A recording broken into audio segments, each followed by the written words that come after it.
मुश्किलों से संभाला है मैंने खुद को खुद ही टूटते हुए। बड़ी मुश्किलों से संभाला है मैंने खुद को खुद ही टूटते हुए। बीच मझधार मेरे अपनों ने छोड़ा, बीच मझधार बीच भंवर मेरे अपनों ने छोड़ा। बचाया है रब ने मुझे डूबते हुए, बचाया है रब ने मुझे डूबते हुए। उस परमात्मा ने मेरी हर मुश्किल घड़ी में मेरी बाहें पकड़ी। चाहे मैंने उनसे झगड़ा किया, लड़ाइयाँ की। मैं भगवान से झगड़ा बहुत करती हूँ दोस्तों, मेरी भक्ति कम होती है, मतलब झगड़ा बहुत होता है कि जब भी मुझे कुछ बुरा होता लगता है ना संसार में, तो मैं झगड़ा करती हूँ, ऐसे क्यों ऐसे क्यों। फिर भी भगवान ने मेरा साथ दिया। मैं कभी कभी गुस्से में इतना क्रोध कर देती थी, माता के ऊपर भी बहुत क्रोध कर देती थी। मुझे बहुत पुरानी याद आ रही है कि शायद मैंने ये बताया भी होगा आपको।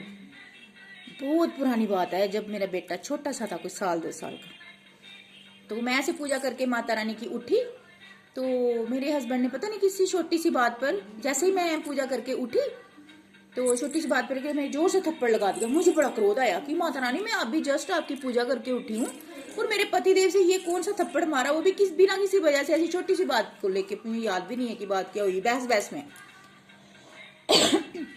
बस आदत होती है ना कुछ जेंट्स को कि पत्नी क्यों बोले अपने हक के लिए, या क्यों कुछ भी अगर बोलती थी ना बस मारना शुरू कर देते थे। तो मुझे क्रोध आ गया माता पे। अब मैं पति पे तो क्रोध उस वक्त निकाल नहीं पाई, गुस्सा तो आ रहा था कि क्यों इन्होंने किया, लेकिन पति को पत्नी वापस कम ही मार पाती है, नहीं मारती। हाँ, अपनी प्रोटेक्शन कर सकती है। कभी कभी हो भी जाता है युद्ध, वैसे जब ज्यादा हो जाए सिर से ऊपर तो होता नहीं है इतना, नारियां नहीं उठाती हैं हाथ, सहन कर जाती हैं बेचारियां, लेकिन अपनी प्रोटेक्शन के लिए बचाव जरूर कर सकती हैं, कुछ उठाती भी होंगी। तो क्या हुआ, मैंने जैसे मेरे हस्बैंड ने मुझे थप्पड़ मारा तो मैंने वापस मुड़ी। उसी वक्त मुझे क्रोध पति पर आया, लेकिन मैंने क्या किया, वापस मुड़ी और जो जोत जलाई हुई थी, चांदी की जोत थी इतनी सी, उसको उठाया, जलती हुई जोत को उठाया और नीचे पटक दिया जोर से। क्रोध पति पर आया, निकाला मां पर जाके, जलती जोत को उठाकर नीचे पटक दिया।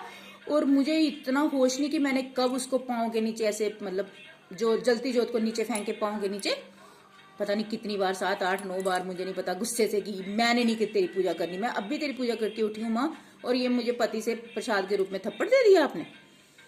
दोस्तों मुझे उस वक्त क्रोध, मतलब क्रोध बड़ा था पहले मेरे में, अब मैं माँ मेरे क्रोध को कंट्रोल कर रही हूँ, क्योंकि अपमान नहीं सहा जाता ना, देखो अपमान। तो अभी तो काफी फर्क आ गया। ये तो जब मेरा बेटा छोटा सा था, 1 साल का था, धीरे धीरे धीरे क्रोध कंट्रोल होता गया, करते गए सिचुएशन के हिसाब से। पर हाँ, उसके बाद दुख तो बड़े आए। मैंने माता पे गुस्सा निकाल दिया, उसके बाद जटाएं वगैरह बनी, कष्ट तो बड़े आए। हो सकता है मतलब माता को मैंने क्रोध किया और माता ने मुझ पे किया होगा, लेकिन नहीं, मैं इसको माँ का प्यार ही समझती हूँ, जटाओं को। तो ये मेरी गलती है, ये गलती की थी मैंने। तो मैं बताती भी थी कि मैंने एक बार क्रोध में माता की जोत को ऐसे पैर के नीचे क्रोध में किया था। फिर वैसे माता ने किसी बच्ची में चौकी लेके बोला था कि बेटी वो तूने नहीं किया था, तेरे बीच में मतलब कुछ ऐसे कर देते ना लोग, क्रियाएं करवाते हैं, तो तेरे बीच में कोई चीज आ गई थी उस वक्त, उसको मतलब उसने करवा दिया था, तेरी कोई गलती नहीं है, तू तो मुझसे प्यार करती है। तो ये एक बड़ी पुरानी घटना है। अभी भी झगड़ा तो मेरा अभी भी होता है, लेकिन इस तरह से नहीं। झगड़ा तो अभी भी भगवान से करती रहती हूँ। ये एक घटना थी, बता दी आपको मैंने।